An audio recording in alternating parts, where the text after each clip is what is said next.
મણી ભેરિયાળિયો એ તો રામવા કારણ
રાજ થડી મારા રમ્યા હો રાઈ થડી મરાસ રમ્યા રે દેવલ માડી રાઈ થડી મરાસ રમ્યા હો રાજ થડી મારા રમ્યા રે દેવલ માડી રાજ થડી મારા રમ્યા હો રાઈ થડી મરાસ રમ્યા રે દેવલ માડી રાઈ થડી મરાસ રમ્યા રાજ થડી મારા રમ્યા રે દેવલ માડી રાજ થડી મારા રમ્યા હો રાઈ થડી મરાસ રમ્યા રે દેવલ માડી રાઈ થડી મરાસ રમ્યા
આપા માણાબા ગામનો પટેલ છું અને મારા એકના એક દીકરાને વિરવા ભળ્યો છે. આ દેવલ પાસે ધા લઈને આવ્યા છીએ. આવો આવો બેસો. દેવલ એ દેવલ અબા હું બધું જાણી ચંદ્રના ના જોગવાયા રહેવાળો પડશે ને વાડે વાડે ના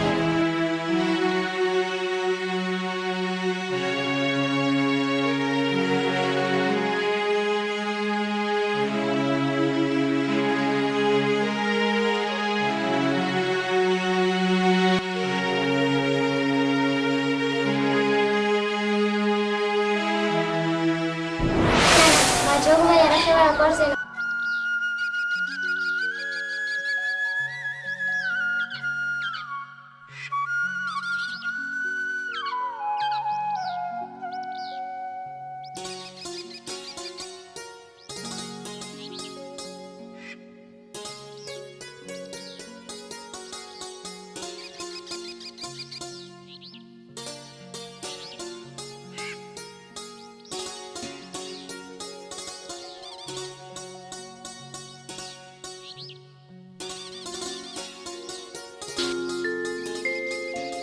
આમ ભગવતી દેવલે અનેક પરચા આપ્યા અને આખા પંથકમાં આ દેવલનો જય જયકાર થવા મંડાણો.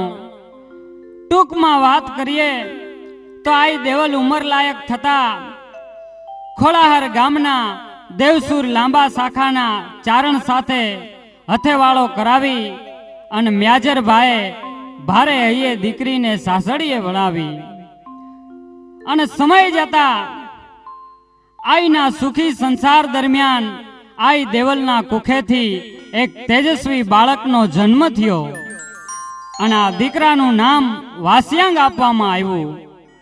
વાસો હજી માંડ 5 વર્ષનો થયો હશે ત્યાં રાયથડીમાં એક ઘટના બની. કટારિયાનો ગોરાણી શાખનો ખેરાજ નામનો વાણિયો જે આખા વાગડ પંથકમાં ધીરધારનો ધંધો કરતો, જાતે વાણિયો પણ મળદાઈમાં ભલભલાને મૂંઝવી દે એવો માથા ભારે વાગડના વાઘેલા અને મિયાણા પણ એની હારે બાખડતા વિચાર કરતા આવી એની હાક અને ખેરાજ ગોરાણી પાસે રાયથડીના ચારણોએ નાણાં લીધેલા. વરસ માઠું પડતા ચારણો વાણિયાના નાણાં નથી ભરી શક્યા અને ફાટેલ વાણિયો રાયથડીમાં આટા ફેરા ચાલુ થવા માંડાણા. અને એક દિવસ ખેરાજ છે એ પોતાના ભાઈઓ સાથે રાયથડીમાં આવી અને ઠાકોરજીના મંદિરે ખાટલો ઢાળી અને બધા બેસી ગયા અને ચારણોને બોલાવી અને આકરી ઉઘરાણી કરી. એ ચારણો, મારા કાવડિયા હવે છૂટા કરી દેજો, નકર આ ખેરાજની ખબર છે ને, ભલ ભલાને ભ ભેગા કરી દીધા છે. શેઠ, તમારી બધી વાત સાચી. હજુ સુધી ઠાકોર મંદિરમાં કોઈએ ખાટલો ઢાળ્યો નથી. અમારી મરજાત તો ન રાખો, પણ ઠાકોરજીની મરજાત તો રાખો. એક તો તમે લોકો મારા કાવડિયા ભરતા નથી અને મને માન મર્યાદા શીખડાવો છો. હા, આ ઠાકોર મંદિરમાં ખાટલો ઢાળ્યો, હવે તમારાથી થાય તે કરી લેજો. શેઠ, વખત નબળો છે, અમે તમારા નાણાં નથી ચૂકવી શક્યા, પણ હવે આગળ કાંઈ અવળું બોલશો તો જોયા જેવી થશે. શું બોલ્યો? એ બોલતા પહેલા વિચાર કરજો. તો આમે તમે લોકો કરી શું લેશો? તો અમે ત્રાગા કરશું. જો ચારણો ત્રાગા કરે તો એ ત્રાગાથી આ વાણિયો બીતો નથી, અને આ વાણિયો એ ત્રાગા ઉપરથી પગ મૂકીને ચાલ્યો જશે. હાલો ભાઈ ખેરાજ, આ ચારણો સામે ન થવાય. હા, આજે તો હું જાઉં છું, પણ હવે તમે લોકો રાયથડીમાં કેટલા દિવસ રહી શકો છો એ હું જોઈ લઈશ.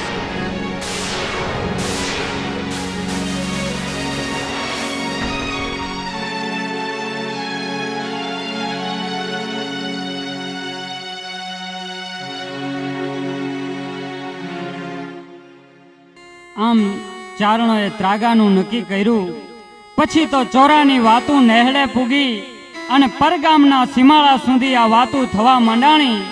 અને ખોલાહરની માલિપા આઈ દેવલને ખબર પડી કે રાયથડીમાં વાણિયાની અનીતિ સામે ચારણો ત્રાગુ કરવાના છે.